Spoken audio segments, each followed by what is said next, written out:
No era un conocimiento anatómico preciso como las anatomías descriptivas o topográficas de tiempos posteriores o de la Europa de ese tiempo en que se iniciaba este saber.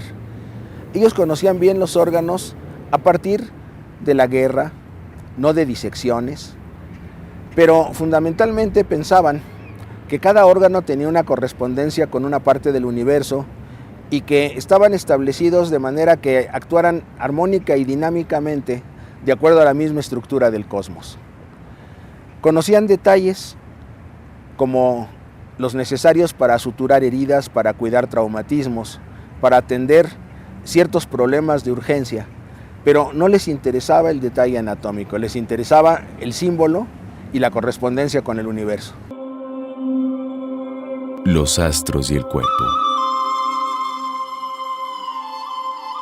El gran conocimiento que tenían de la astronomía llevó a la elaboración de complicados y exactos calendarios, y se manifestó también en la medicina, al considerarse que lo sucedido en los cielos afectaba a los seres que viven en la tierra, relacionándolos entre sí en un complejo sistema astrológico.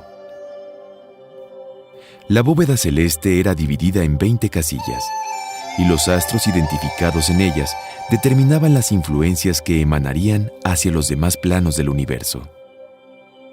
De esta manera, a cada casilla con su símbolo correspondía uno de los meses del calendario divinatorio, y cada uno de ellos correspondía a una parte del cuerpo.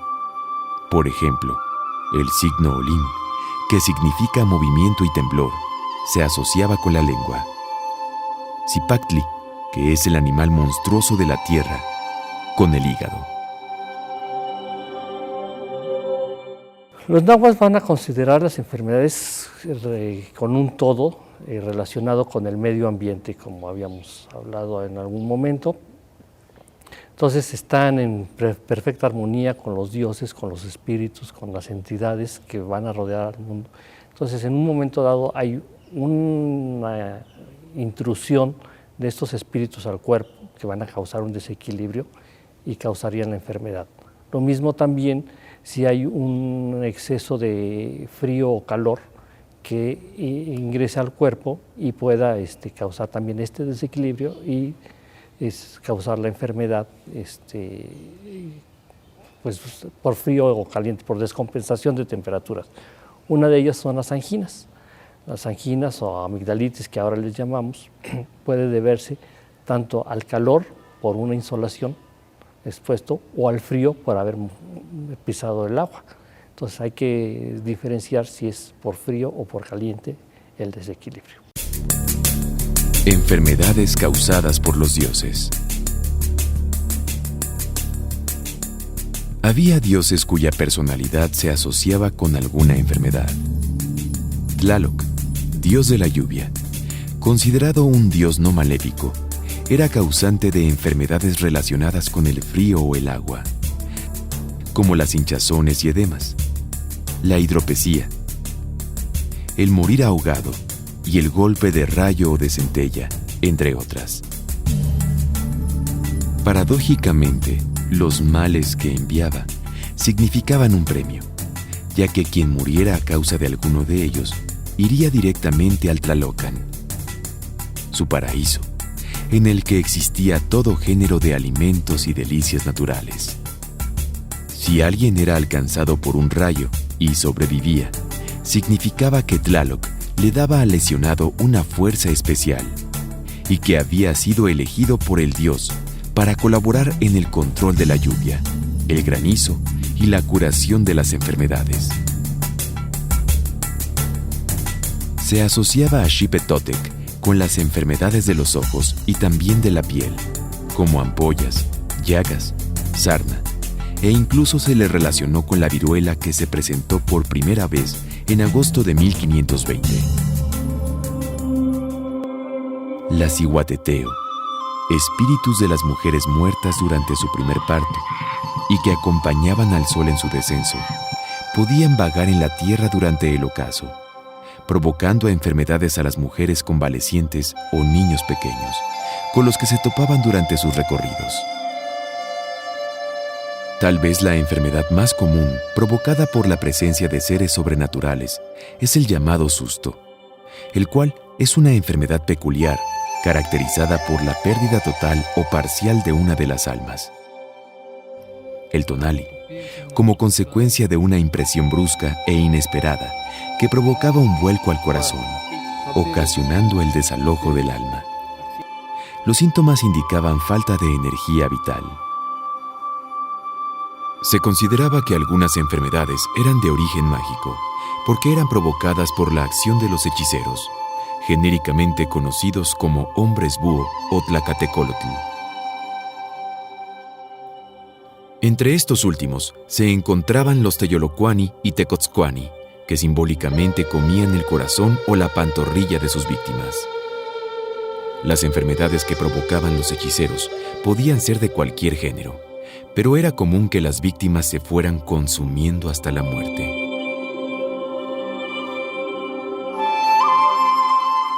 Hay diferentes maneras de conocer.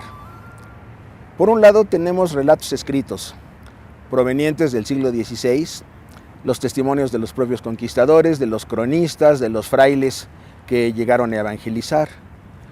También tenemos una serie de documentos, relaciones geográficas que Felipe II pidió para saber de qué se enfermaban antes de la llegada de los españoles los pueblos por él gobernados.